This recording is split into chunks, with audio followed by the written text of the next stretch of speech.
Welcome to Don't Copy That Floppy. Hello, I everyone. said it this time. God damn it, Dan. It's the first time like ever.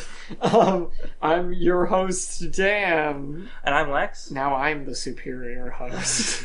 I've taken your place. We're a video game news podcast that broadcasts live on Fridays from 7 to 8 p.m. Eastern Standard Time on chipbit.net and also twitch.tv/DCTF podcast. Yes. We're on all sorts of social media. You want to say a little bit about that, Dan? I will say a little bit about it. Just a little. We are on it. Go find us. No, we're on pretty much everything you'd expect. Facebook, Twitch, Twitter, iTunes, Steam. You can find us at DCTF Podcast on all those places, or by searching Don't Copy That Floppy Podcast. And we are also on chipbit.net. Chipbit Radio, which is a chiptune radio station run by a lovely man in the UK who deigns to give us free reign to speak as we like on his channel. We have show archives which are up on iTunes and also chipbit.net and also YouTube. So if you want to listen to past episodes, you can check us out there. Yep. And, I think that's all the basic stuff. What is our news lineup for today? Got to talk about some crowdfunding stuff. I got the first one sitting up right here on the stream for Naruto Boy, the retro-futuristic pixel game. Mm-hmm. And we got another one besides that. I talk a little bit about Pillars of Eternity 2. We have some news about Nioh, some news about Final Fantasy, news about Overwatch. We're probably going to end up talking about Nintendo somewhere down the line in this show, because we always do. There's always do. Something Nintendo-related to talk about. We can't avoid it. This week we have a couple. And we have our voter story. We got a Patreon. If you go there and give us a little bit of money, maybe you can vote on the story. Maybe that's how that works. But we'll talk about that later. So yeah, let's start with Naruto Boy. I can't remember if it's cool or not to play Kickstarter trailers on our stream. I think it's fine. Because it's promoting the game, right? Yeah. Because that's why we'd be doing it. And also usually it's when we play footage from stuff, we can get slapped with copyright things. But if it's a bigger Kickstarter... Yeah, but if if we showed, what was it? The Shenmue, the new Shenmue games Kickstarter video, we'd probably have been slapped with something. But I doubt that Studio Koba is going to come after us for promoting their game. I don't think so. On our stream. Because this game looks really, really cool. It looks like a 2D action RPG with really nice pixel art graphics. So much nice pixel art coming out nowadays. It just in the last year, yeah. Yeah, and it's nice. It's cool because it's it's one of those weird situations where you had an outdated quote-unquote technology, because all games used to be made with pixel work and sprites and all that stuff. And then we hit the point where we could do 3D, so everyone was like, alright, never mind, move on to 3D, there's nothing here. It's like CGI compared to practical effects in film. It is kind of like that, yeah. Move on, there's nothing to see here, we got the new tech now, we're gonna make 3D games, that's it, you're good. But now we've seen this resurgence, and also to some degree with practical effects in film, at least a little bit. A little bit. Of the old, outdated style coming back and proving that with modern technology it can be just as good, if not better, than its supposed, superior replacement. Yeah. One thing you can say about pixel art games for sure is they sure as hell age well. Oh yeah, definitely. Especially with these modern ones, you look at Hyper Light Drifter, and you look at this, you look at Undungeon, the other game we talked about the past few weeks. All those games are going to still look great, decades from now. Totally. Because they just have such a strong artistic direction. So this game seems like an action game. Yep. Which, if you've been watching this video, looks like it's pretty good at that. Yeah. It seems... It's hard to tell what it's about, but it seems to be about a guy in the real world who, travels to parallel realities? I guess? There's sort of weird fantasy shifting. Computer world. With floppy disks. That you can surf on. And 80s-style rainbow logos. Mm-hmm. And robo-frogs. Yeah. And that awesome art. That's the main key art for the game. Totally. It looks really cool. It's at $54,000 out of its $127,000 goal. But it has 29 days to go. And I just found out about this the other day, but I think this is probably one of the projects that was on a 2-month cycle. Yeah. I mean, maybe not. Maybe over the past couple of days it's been so popular Maybe. it's gotten 54,000, but I feel like it's probably accrued that over a longer period of time. So I'm really hoping that this makes it because it looks fantastic. A lot of gaming news sites have called attention to it. Mm-hmm. There's a lot of quotes on their Kickstarter for stuff. That art is great. It's really strong right there. I think, some of the character designs in this game I'm not super into, but I really like all of the environments and backgrounds. I was going to say, the environments and backgrounds in particular are super impressive and detailed. And like you said, some of the character designs I could take or leave. Yeah, the main character design I'm not really into. I do like the yellow, red, cyan 3-color thing they've got going on for all the superpowers. Totally. It's like printer ink colors. Yeah.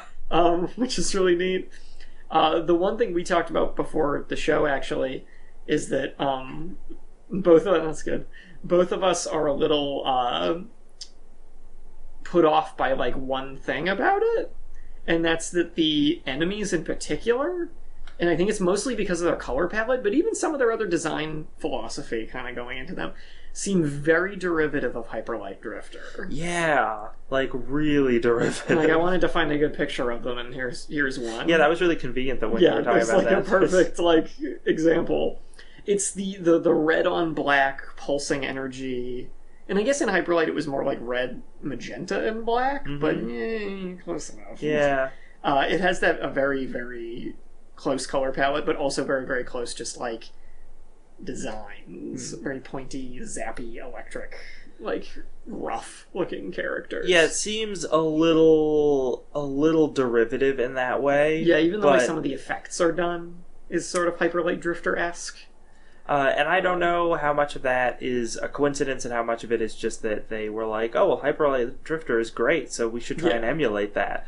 But it doesn't, at the end of the day, I don't think it matters too much to me because it's still, even if we were getting something that was super derivative of Hyper Light Drifter, I might be kind of okay with that because there aren't many games like that. No, and that's totally fine. And I think it's only weird, I would say it's only weird for us because Hyper Light Drifter came out so recently. Yeah. It's really falling right off of it. But if the worst thing we can say about this game is some of those designs look like they belong in Hyper Light Drifter, how much of an insult is that, really? Yeah, exactly, right? It's kind of the polar opposite, actually. Because if your designs look like they belong in Hyper Light Drifter, that means they're damn good designs. This is a really long page for a Kickstarter campaign. Jeez, they got a lot to talk about. And there's so much good art. Oh it's my just God. all over it. It just keeps going. So, but the point is, this game looks good. If you want more cool pixel art action games, which I think everybody should want, they're cool. Yeah. Give it a look. And if you feel so possessed, send them a couple of euros. The studio's in Spain, I believe. Oh, that's interesting. That's where they're out of. So that's cool. Another crowdfunding campaign, this one on Fig, has been doing very well. Yeah, this is sort of an update, because we've talked about this a couple times in the past already. That Pillars of Eternity 2 is happening. Yeah. Deadfire. Oh, the money is going up as we sit here watching it. So yeah, that's why we decided to talk about it again, because it's past the $4 million mark. The goal of this was $1,100,000. Which seems like a lofty goal, and it has hit almost 4 times that. Yeah. That's crazy. Man, people really want this game. Yeah. They are very into it. And I think this is the last day of the crowdfunding. There's 49 minutes left. There's 49 minutes left. So it's we're less than an hour until... This will end before our show does today. That's weird. So if you're listening right now and you really want to give some money to Pillars of Eternity 2, because it really needs it... You're too late. You're too late. But, man, oh man. Graphics look great. You got that really nice isometric art, detailed character models. It looks good. Yeah, in comparison to Pillars of Eternity 1, there is a huge step up in the character models. I mean, the isometric art looks great in Pillars of Eternity 1. It looks great now. I gotta play Pillars of Eternity. I was talking to you about how the one thing I really want this game to do, especially since it has all this extra money, so they should be able to afford it, is I want more cutscenes and more like motion graphic cutscenes. Yeah. Because one of the things I noticed when I was playing Pillars of Eternity 1 is there's a lot of sequences where you'll like hear the screen will go black and you'll hear a sound effect of like rocks falling, and then text will come up on the screen and be like, there was a cave-in in the tunnel, you managed to just climb out, now you're in this new area. So is that cutting corners, or is that evoking the memory and spirit of text adventures? I mean, I think it's cutting corners. Probably. Cutting corners gracefully, perhaps? Yes. More gracefully than it could have been? Yeah, because it's not horrible. Yeah. It's just, I'm just like, you guys, I wish you could have done a little more. So this game seems like seafaring travel is going to be a big part of it. We have this little map of all these islands with different towns and dungeons and things on them, and this really awesome narwhal guy. Oh, that guy's the best. He's terrific. He looks wonderful. He's so happy. That's what dolphins look like. So it seems like there will be... I've always liked the idea of seafaring adventure, so I think that's cool. Yeah. That's going to be a thing. Let's look at some of the stretch goals. They got the crazy stretch goals, and they made like almost all of them. So there are subclasses, there's a level cap increase, there's a 7th companion. Customize your AI. Get NPC portraits and Italian. Oh man, double the voiceover. That's good. Twice the Matt Mercer. Plus Korean. Ooh, nice. Begin game with new gifted bonuses. Orchestra music. Nice. Increase the level cap to 20. More subclasses. Companion relationships. Ooh, Mass Effect up in here. Speaking of Mass Effect, there's something about that I want to mention. Sure. After this. Okay. 3.5 million new ship upgrades, so you get more options for your ship, and Portuguese, a language that should have been here way earlier for a seafaring game. Of course.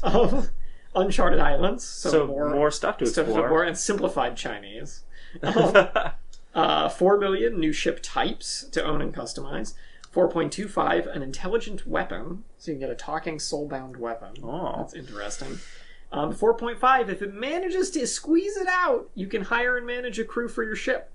And I gotta say, I kind of hope they managed to get that final hour push up to 4.5, because I think that's a really cool I think it's weird that if this is a mostly seafaring game, that isn't in the base game. Exactly. I'm like, this is a really good thing. Why would you put it in the game? But here's another thing. The goal after that, which is probably not going to make, but I really want it to... is hunt sea monsters. Hunt sea monsters. And go fishing. Which I love. I mean, they're really both the same thing. Yeah. They're both fishing. And then 5 million is an 8th companion. Who cares about that? The sea monsters thing is important. Sea monsters and fishing.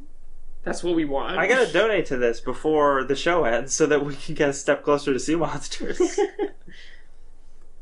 So yeah, lots of stuff going on there. Which reminds me, we should check this before we sign off to see what it ended up. Yeah, we should. I'm just going to leave it up right now. All right. So Pillars of Eternity, that's happening.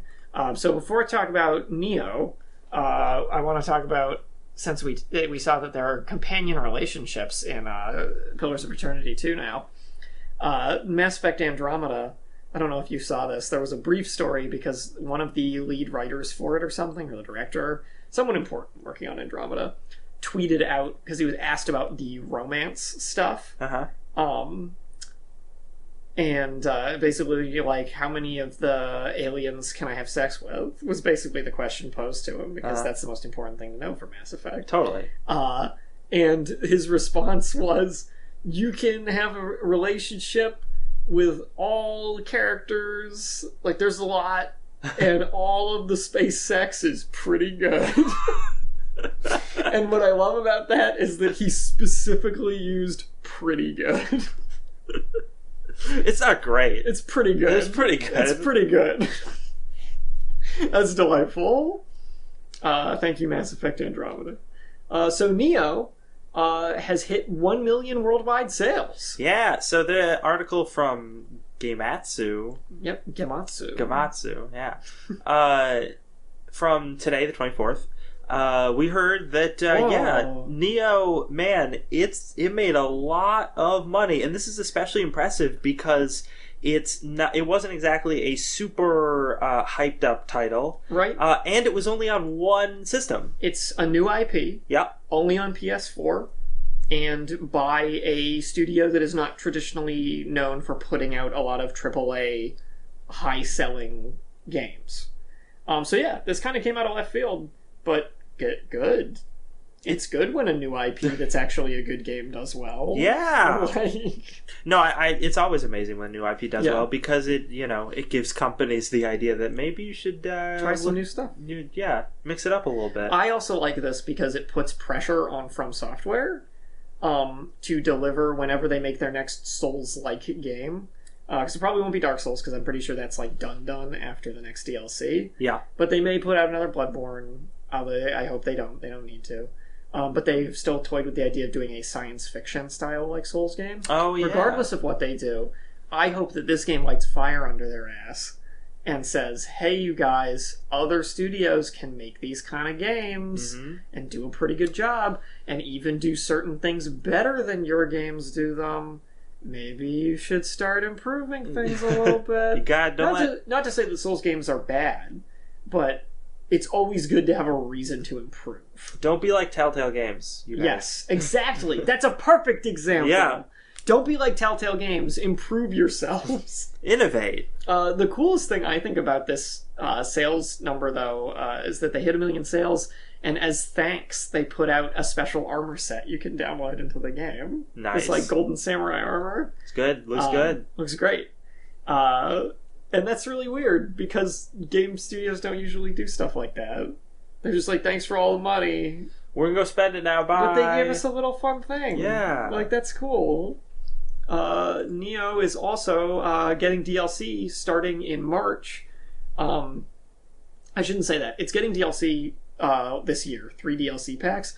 But starting in March, it is going to be also getting free updates. Oh. In addition to the DLC. They're adding higher difficulty missions, PvP options, and the missions, there's going to be 10 different types, some of which will be like boss rushes and stuff. PvP mode added in April. And that's about the same time the first DLC will land, which is called the Dragon of Tohoku, which is a game module that will add new weapon types, new scenarios, characters, and stages, as well as additional guardian spirits and yokai. So what this tells me is that DLC is going to have its own little story, whole new missions with new characters, and when they say new weapon types, that's very exciting. Because as of right now in that game, there are 5 weapon types. Katana, dual katana, kusarigama, axe, spear. That's it. But all of them can do a lot of stuff. They all have these whole skill trees that you can unlock to get new combos and things like that. So they're all really good, but there's only 5. So when they say new weapon type, that means a whole new weapon with a whole new skill tree. So that's like a big addition Yeah, it's a lot of content to the game. And if they say weapon types, then hey, awesome. That means we're getting like at least 2. And new yokai means new enemies. And new spirits means new Pokemon. Because you get to assign your special Pokemon friend in this game. You get like a tiger spirit and a turtle spirit. It's a little raccoon guy. Nice. He's great. So it's cool. When is there going to be cat DLC to tell time? It's already in the game. Hey man, Spirit Cat represents in that game. The following DLC are going to be called Japan's Best Warrior, then followed by Peaceful and Tranquil. Ah, okay. I see. Such is the duality of Japan. So that's really cool. I am hoping that these DLC packs are good. I'm excited for them, but I'm actually, once April comes around, I'm actually going to be waiting to see reviews of the first DLC pack to know exactly what it actually entails. Because given that it's a new IP, even though the game is good, I'm still a little wary of like, maybe I hope this DLC's worth the money. Yeah. You know? So I'm going to see what people think before I jump into it myself. Another game's getting free updates, that being Final Fantasy 15. In a move super uncharacteristic for JRPGs, Square Enix has actually been like regularly patching this game, including what is going to be a really big update, which will do a bunch of stuff like raise the level cap, bump the game up to 60 frames per second. Wow. So there's a bunch, like, it's all this crazy stuff. Ability to listen to music while riding on a chocobo. Well, that's important, yeah. And then the Chapter 13 update is coming out on March 28th. That being an update to fix Chapter 13, which was apparently a late stage in the game that was criticized by players for being a slow, endless slog. And I read up on this a little bit, and apparently the whole chapter is you walking from point A to point B in this capital city through, like, hallways, and it takes hours. And, like, nothing happens. You just walk through hallways and I think fight every so often, and there's, like, jump scares at certain points for hours. So if that's true, then yeah, that chapter sucks. But I guess they're fixing it. And then there's DLC where you can play as Gladiolus coming out. Everybody's favorite. His jeans are so tight. He's the big burly meaty one. Big buff dude with his tank top and his necklace. Good. Yeah. He's the bad boy of the boy band. There's the smart one, the young innocent one. Yeah, the sensitive one. The bad boy. And whatever Noctis is. So yeah, that's coming out as well. I think the booster pack is out, and now, according to this article, that's already, like, available, and that's the one that boosts, like, the frame rate and the level cap and things like that. Moving on to one of our big stories for the night. I think the headline says it all. Court throws out digital homicides case against critic Jim Sterling. So this happened earlier in the week. It happened on Tuesday, which was what, the 20th? I don't remember days. 21st. 21st. And this is an update for those who didn't know. Digital Homicide made horrible asset flip games that didn't run very well. Like Slaughtering Ground. Yeah, and Jim Sterling called them out on it, like he always does. YouTube darling Jim Sterling. And there he is. Yeah, the guys from Slaughtering Grounds or Digital Homicide were very unhappy about it. And they decide to sue him for $10 million. Yep. For destroying the good name of their game. Yep. They destroyed their livelihood. Yeah, single-handedly. They also tried to sue 100 or more than 100 Steam users who had all given negative reviews to their game. Yes. Because clearly those people were at fault. Yeah. For buying your game and not being happy.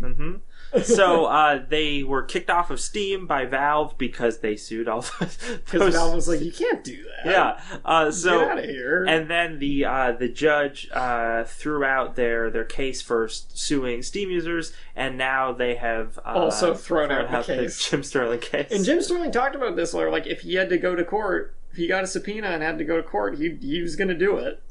Well, he still had to hire an attorney and just deal with a bunch of the preliminary legal stuff, so he still spent a bunch of money on this. Yeah, but he said himself that he's like, I'm going to do it because I'm going to win. Because he would have won. It's pretty much what he said. I think in the sort of settlement paperwork, I was hearing about how I think one of the only things he had to agree to was that they both had to pay their own legal fees for all the stuff up to that point. Yes. So he couldn't demand that they reimburse him for the lawyer that he hired. And he had to agree to, there was something else, to like never countersue them. Which, is not super unreasonable, but it is unreasonable in the sense that their initial suit was completely frivolous, so they really shouldn't have gotten anything out of him. No, they really shouldn't have. They were suing him for $10 million because he hurt their feelings. Yep.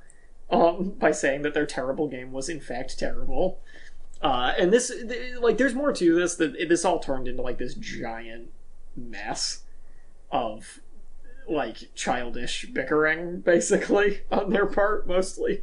There was this whole ridiculous back and forth where he posted the negative YouTube video. They tried to get him to take it down, but then it didn't stay down because it wasn't like a legitimate copyright claim, so they couldn't keep it down. So instead, they made a video that was them doing voiceover commentary on his video. Yeah. Or maybe it was like text over commentary. I don't think it was even voiceover. Yeah, I think it was just text because they didn't actually want to put their voice out there. Because they're too cowardly to really stand up for themselves, pretty much. So then he made a video that was their video, that was critiquing the video that they made. So it turned into a back and forth. Yeah. Where he kept messing with them because they kept messing with him. And Jim Sterling was clearly just winning the argument the whole time. Yeah. Because the problem is, too, that, like, that game being bad is, like, objective. Like, we watched gameplay of that game. It's bad. It's, like, really bad. And the thing is, that we talked about before is, if you could put all this effort into trying to get Jim Sterling to admit your game was good, and trying to sue him when he wouldn't, you could have made a better game. Yeah, you could have spent all of that time and energy making a good game. Yeah, like... But Digital Homicide was not interested in doing that. And that's, like, the real crux here of, like, this is just stupid. The nice thing is that since this court case was thrown out, it means that scathing critiques of video games do not have a precedent now for being liable for lawsuits from developers. Yeah, there was nice. Kotaku contacted Sterling, and he has some quotes in here about that. Yep. He says in an email, I'd say this should at least serve as a warning to developers that such extreme measures might sound good as threats, but are generally just a bad idea. Critics, too, should take note. Yes, this case was frivolous, but it still had to be taken seriously once it was served. So, yeah, be careful what you say, but at the same time, it's free press. You can say whatever you want. I also think that it's funny that this whole situation is wrapping up now that Steam Greenlight, the reason why Slaughtering Grounds existed in the first place, is about to go away. That's a really good point. Just closing that whole chapter in video game history. It's kind of beautiful. It's like poetry, it rhymes. Yeah, George Lucas would love it. I think if we can just get Slaughtering Grounds working, then we're going to have a really good movie. So, it feels weird knowing that we're not going to have to talk about this anymore. Because we've talked about this story for such a long time. Yeah. These things kept happening with it. It just kept lingering. It was the story that kept on giving. I wonder how... I'm hoping that, like, a couple months from now, we actually get another chapter in this. I think what's probably going to happen in the future is the Romani or something, the dude from Digital Homicide, is going to try, like, kickstarting or something, like a new game or a new game company. Oh, no. Because he'll be like, but everyone knows me now, so I could probably make money, which, I mean, he did do that GoFundMe for his legal fees. That didn't work out so well for him. That's true. So maybe he won't be stupid enough to do that. But then again, he's pretty stupid, so maybe he will. Well, we'll find out. Another news update, and a really happy news update. This is a good one. From yesterday, the 23rd. This is from a week ago. About $10,000 worth of PAL format Super Nintendo games were sent to a archivist and game historian who was working with the game's owner to create and upload perfect ROMs of their data. Now, I can't remember if we talked about this on the podcast. We didn't, actually. Oh, okay. But I heard about it from another source, and was like, oh, we should have talked about that. But the idea here was basically, I'm a collector who has all these SNES games, and and then the other guy is a historian who wants to preserve these games in a digital format to just have basically these perfect ROMs, because you can download a ROM from the internet, but who knows if it's been tampered with in some way. Yeah.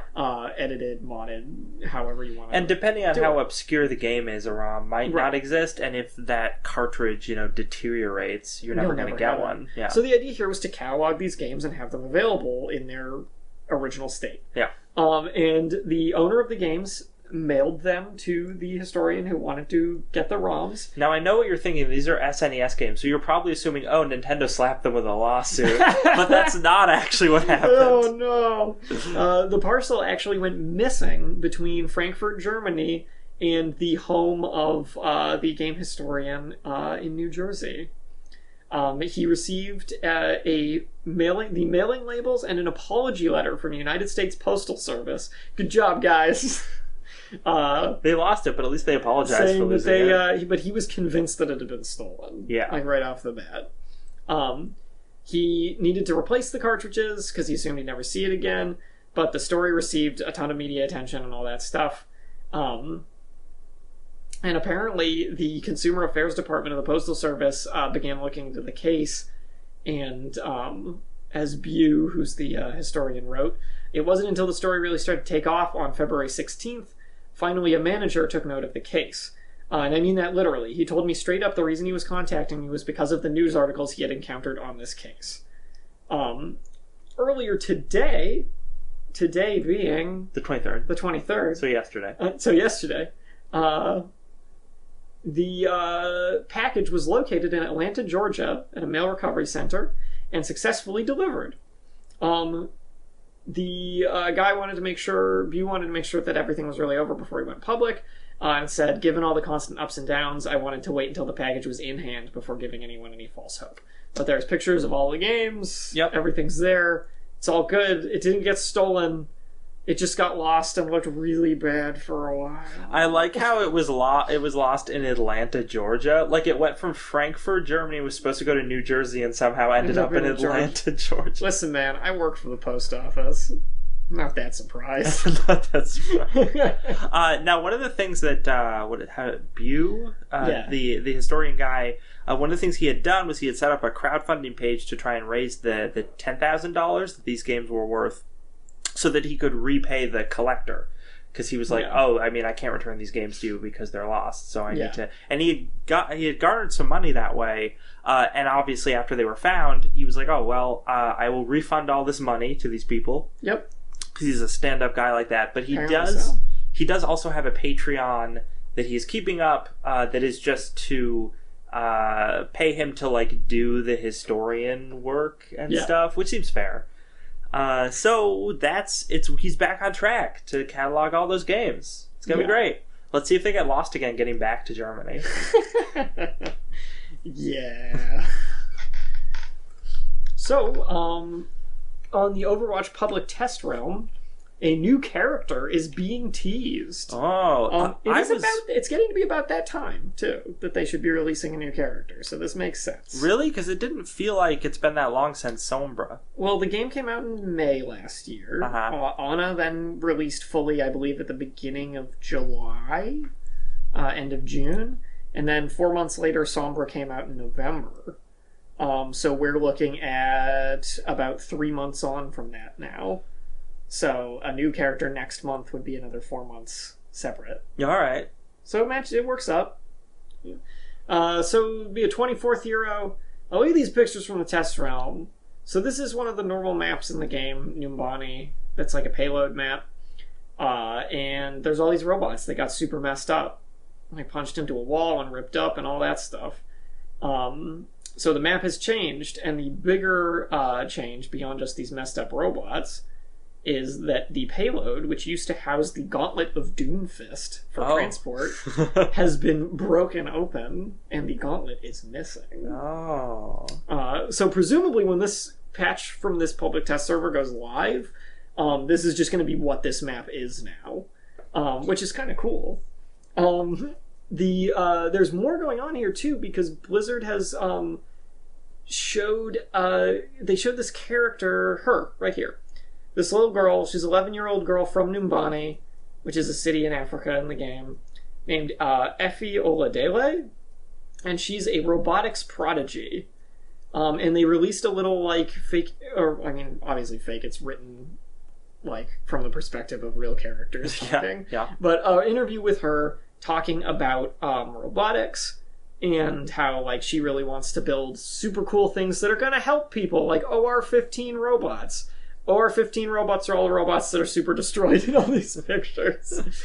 So we also all the pictures that they released, they tweeted a thing of like, attack at Numbani Airport, oh my god, and the photos were all courtesy of Effie Oladele. So the in-universe thing is that she's the one who encountered this and took these pictures and was like, oh my god, stuff's happening.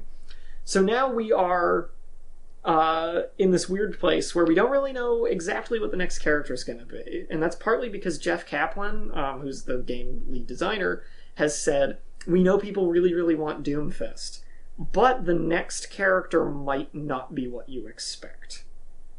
So, Doomfist is a thing. Okay. For sure. Sure. Because the missing gauntlet and the fact that this damage looks like it was probably done by a dude with a big punch hand kind of points in that direction. So Doomfist is probably going to happen. Will he be voiced by Terry Crews? I don't know. But I really hope so. The thing here is, we also have Effie as this interesting thing because they introduced her and said she wants to build robotics. So a lot of the speculation right now is the next character is actually going to be a robot she built that is likely remotely controlled by her. And if it is a big, super strong robot, it could fit into a tank role, which is also presumably going to be what the next character is. Most people are thinking, like, we could use another tank. Let's get another tank in here. So a big, tanky robot might work out. There's also some early concept artwork from the game that people dug up that shows some of the characters fighting this big green and silver, like, spider robot.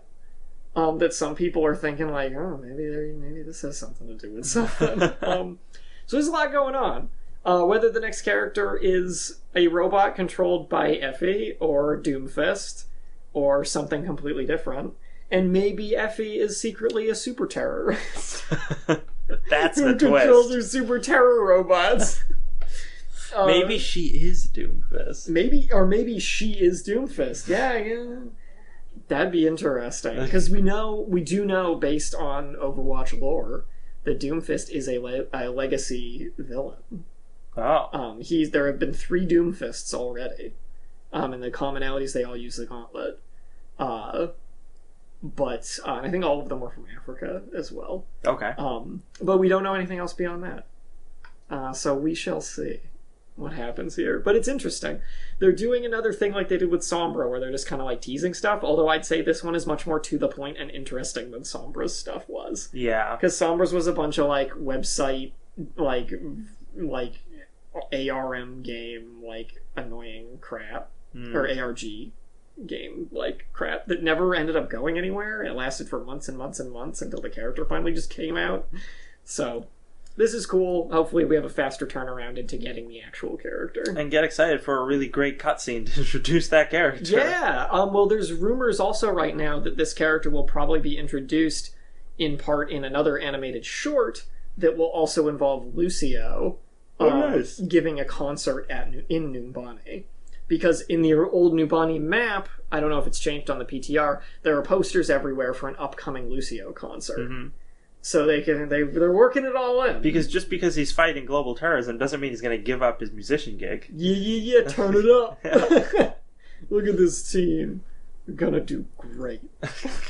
Lucio's cool. Overwatch also won big at the 20th DICE Awards. Academy of Interactive Arts and Sciences held the annual 20th Annual DICE Awards last night, literally last night, the 23rd, in Las Vegas. And the Game of the Year selection is not bound to shock. I don't remember what it was last year, because this is unlike last year. Fallout 4. Fallout 4. Was that shocking? That shouldn't be. I don't know.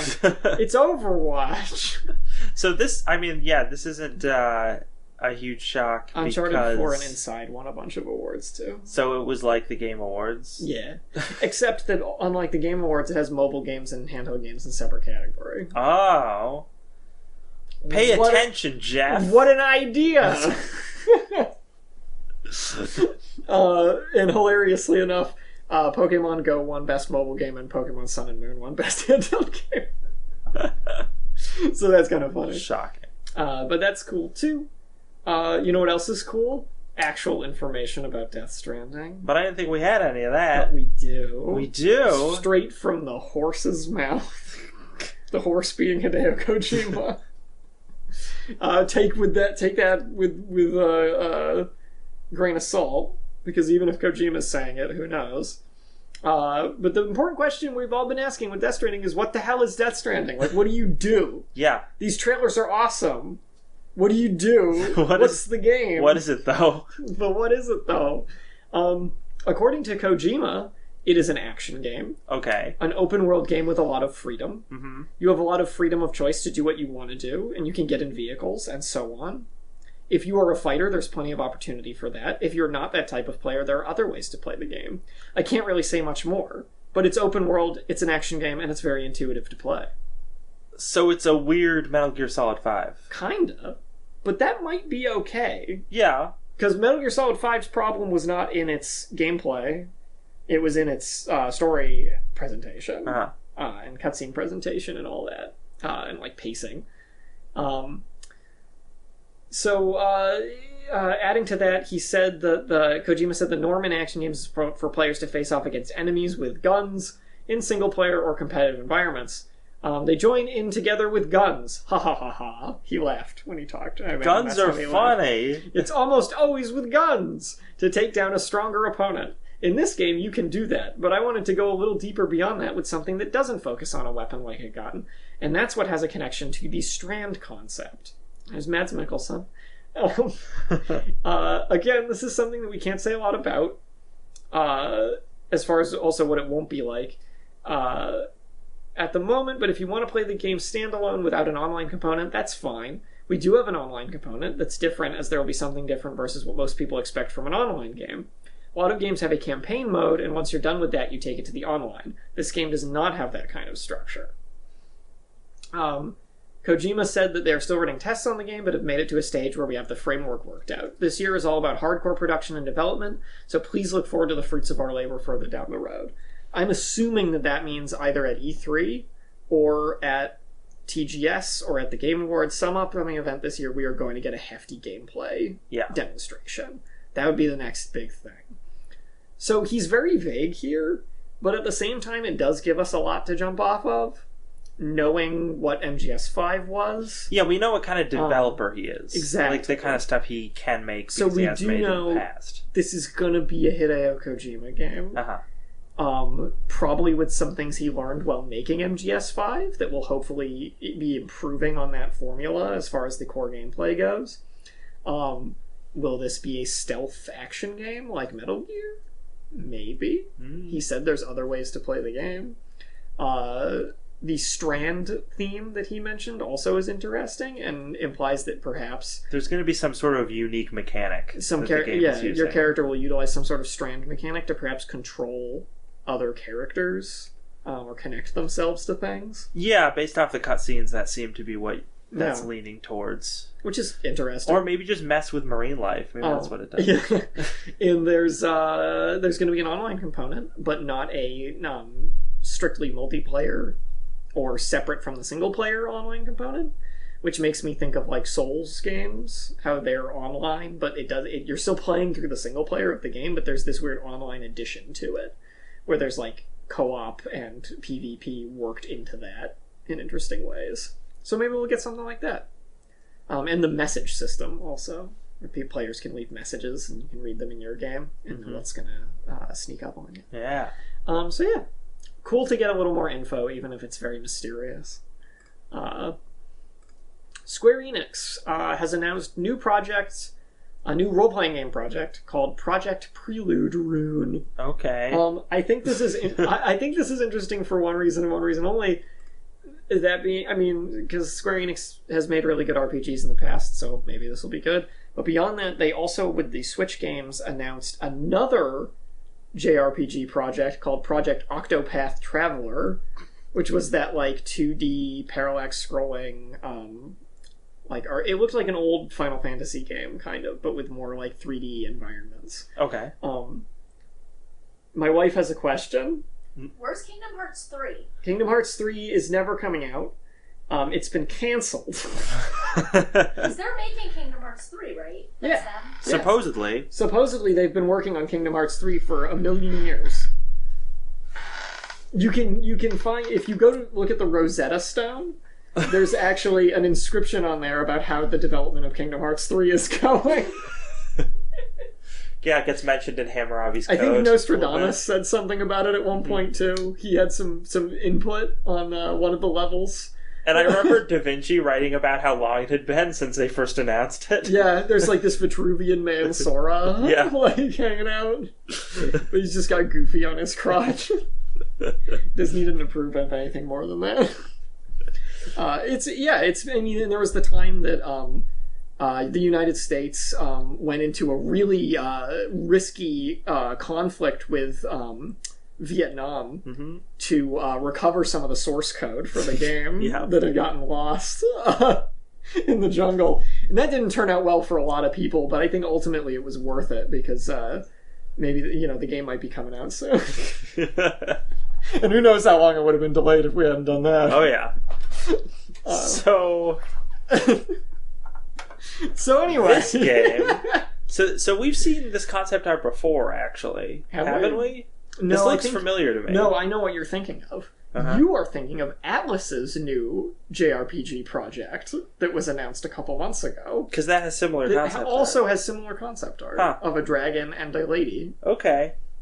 Which I was also going to bring up because it's like, so all these JRPG companies are just announcing brand new untitled fantasy RPG projects.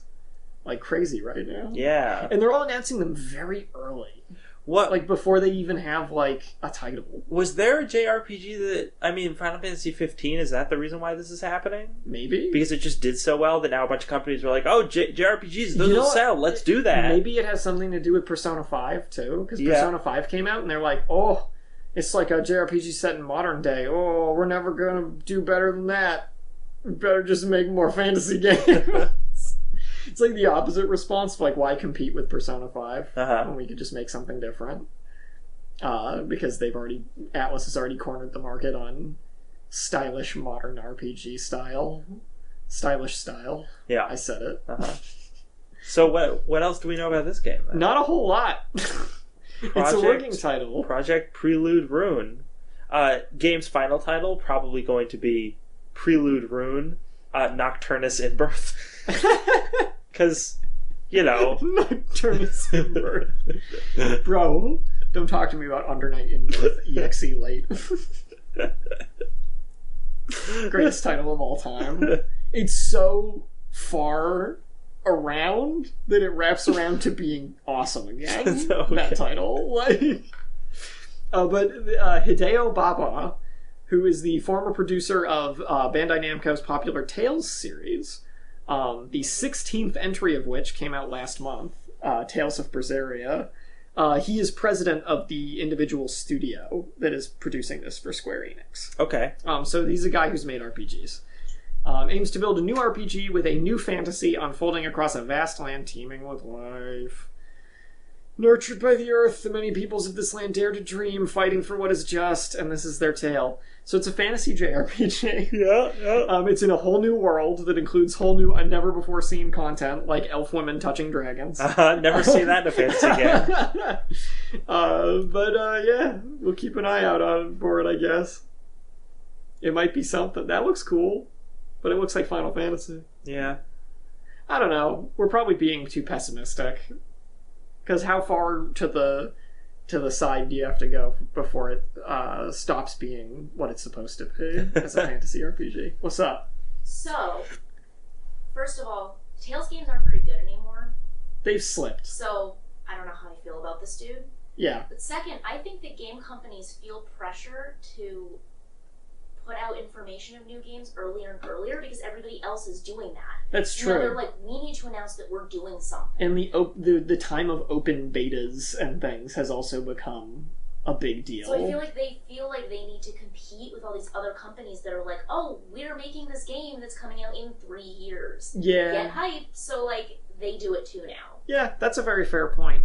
We're hitting that point where everybody just wants more content for their games now. I mean, like, look at how much stuff comes out for most upcoming big releases now, as far as trailers and gameplay videos and featurettes and interviews and blah, blah, blah, blah. Yeah. It's like, I haven't watched any Zelda gameplay for Breath of the Wild because I don't want to. I want to play the game. Mm-hmm. But there's, like, hours and hours of gameplay footage available online. You could spend a whole day watching people play Breath of the Wild, like, right now. Mm-hmm. And the game's not even out. It's not out. Like, it's crazy. So yeah, things are just getting earlier and earlier. I think that's a good point, actually. And I think it's funny in particular that all these JRPGs are getting announced like this. Because then you have like Xenoblade Chronicles 2, which got announced at Nintendo Switch event with a full trailer and a title, and we know what it is, pretty much. Yeah. And that's like, we didn't have Project X vague picture, like, coming for the Switch, get hyped. They just showed us the game. Mm-hmm. We know what that is. Yep. So, I don't know. Some might call that good marketing. Some might call it that. You ever wanted to ride a Mario Kart? Not dressed like that. As of... but that's the only way to do it. As of December 16th, 2016, you could drive a Mario Kart through the streets of Japan. There was a company that let you do it. Oh. Now, I know you're probably thinking, wow, I didn't know Nintendo was doing this fun promotional project. Yeah, this is you go over to Akiba Kart, rent a go-kart fashioned after Mario, and you drive around for $25 an hour. And you have a good time. Yeah. As I do like that the shop's owner, Daisaku Koyama, said that you should be careful while driving because Japanese police can get very angry. What are they going to do? They don't have guns? And I gotta tell you, from my time in Japan, and for Corinne, perhaps you can corroborate this, those cops were pretty scary. Oh, yeah. Because Japan in general is so They're so scary. They definitely weren't like the friendliest public servants I've ever talked to. I want to make a comment about this because I am Facebook friends with somebody who did this. Oh yeah, She you did know this someone. in September. Really? Yes. So this article's late to the game. Mm-hmm. Okay. So nonetheless, But it might have been a different company. perhaps. Because yeah, it was definitely August or September that I saw she was doing it. So Yeah. The point is here, though, you're probably not going to be able to do it for very much longer. Because adding to their long streak of suing people and sending out C&Ds for anything infringing even slightly on their copyrights, Nintendo is suing the real-life Mario Kart company. I mean, to be fair, that was obviously copyright infringement. It was. I think a lot of people probably just assumed Nintendo had approved it. Yeah. That's what it seems like. But apparently the Marika company, who are the ones behind this, did not get clearance from Nintendo because they are now being sued for infringing on an IP. Nintendo insists that a press release from Nintendo of Japan, they insist that Marika used it for publicity and sales without obtaining our permission, and we insist that such an act falls under unfair competition and copyright infringement against us. In addition, when the defendant company rents a public road cart to that customer, they lend a costume of a famous character such as our Mario, etc., and the image and the video of the costume are displayed. As you can see in the image gallery in this article, that cannot be refuted. Now, usually I'm not actually on... Cannot be refuted! No, usually I'm not on Nintendo's side in these cases, but I think in this one I'm like, yeah, that's... It's fair. They're making money off of their IP pretty blatantly. You know what this kind of makes me think of? Although I guess it's way less creepy. Uh-huh. All those people wearing weird costumes in Times Square in New York City. Oh, it does seem like that, doesn't it? Because there's all these people in... If you are not... if you don't live in the United States, or you just don't know you live in part of the United States that doesn't hear about this or something, I think it's pretty common knowledge now, I guess, because it's been talked about a lot. Yeah. Times Square in New York City is now rife with weirdos in costumes. Mm-hmm. And when I say that, I mean like dudes wearing full-body Elmo costumes, like 20 Spider-Men, and they're all like, all these people are there to take pictures with you and then demand money. Yeah. For doing it. Get your picture taken with Spider-Man. Remember your trip to New York. Give me my $20 or I'll cut you. Like, it's creepy. It's like it's the most down to earth, like, oh, I bet these people are kind of scary situation. Especially that Elmo. Especially that Elmo. It's very unsettling. This kind of makes me think about that because of the copyright infringement part of it, because there's no way in hell that Marvel has given their blessing to all of those Spider-Men. All of those Spider-Men. But what are you going to do? So let's move to our final story, our fan-voted story. That is correct. Which is, it's Contra's 30th anniversary, or was yesterday, I guess. Yes. And some Contra superfans decided... Oh God. Okay, we're good. Some Contra superfans decided that they were going to make a little live-action Contra video. Yep. That's kind of amazing. Yeah, this guy, Captain Steve V1, Him and some of his friends put together this Contra tribute with some Nerf guns, some digital effects, and a lot of free time. Oh, yeah. There's a YouTube version right here. I'm actually not going to play this on the stream because I think people should go seek it out themselves and give him the views. Mm-hmm. But it's really cool. I'm going to play a little, just a snippet of it so you can kind of get the idea. Oops. But yeah, as you can see, if you know anything about Contra, it's like a side-scroller where you jump around. Yep. And that's what he's doing. It's cool. It's a very fun little video. It's only like 4 minutes long. So go check it out if you feel so inclined. Mm-hmm. Very nice tribute to a classic game series. We've got a couple of titles coming out. We do. Not too many. I mean, what just came out? Halo Wars 2 just came out. Sure did. This game called Night in the Woods just came out. That's apparently been in development for a while, and I'm actually rather intrigued by. It's got this really weird art style, and you play as a college dropout cat living in like a small town, and you just kind of go about her daily life. She went back to her like old hometown, and you just hang out with her friends. And then there's like stuff about something in the woods is creepy, and you have to go figure it out. So there's like a mystery angle going on. It seems really interesting. Yeah, that is a really cool art style that this game has going on. I'm intrigued by it, and I think I want to check it out at some point. So that came out. East Origin came out as well, and Berserk and the Band of the Hog. Mr. Berserk and his Band of the Hog. His Band of the Hog. You gotta love those guys. Yep. On the 28th, we have 2 big titles, and then also Constructor HD. Yes. Whatever that is. Whatever that is. But yeah, Horizon Zero Dawn is coming out for the PS4 on the 28th. Yep. So it's a high-profile AAA game. Yeah, really, right there. really interested to see what people make of that game. That game is really pretty. It's so pretty, but that's what I'm worried about. That it's going to be all style and no substance. Yes. I think that's the concern. We will have to see. Yeah. Also, Torment at Tides of Numenera is coming out for the Windows, the PS4, and the Xbone. Yes. Good old Torment. Everybody loves it. Yeah, I'm excited for that, because actually. it's the spiritual successor to Planescape, right? Yes. It's not like a direct connection. No, because I don't think they have the licensing for that. I mean, that's fine. I don't think they should.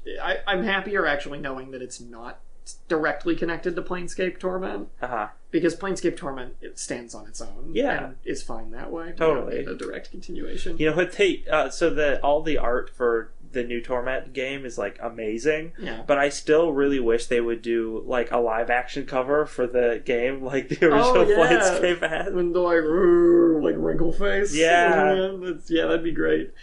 So before we stop for the night, let's check out the Pillars of Eternity Kickstarter. It's done, and it made it to 4.4 million, which means it made 400% of its goal, but it did not get to you being able to hire your own crew or fight sea monsters. That's a shame. Oh well. It only made $4.4 million. What a failure! What a failure of a crowdfunding campaign. But hey, there you go. Pillars of Eternity 2's funded. That game's gonna come out.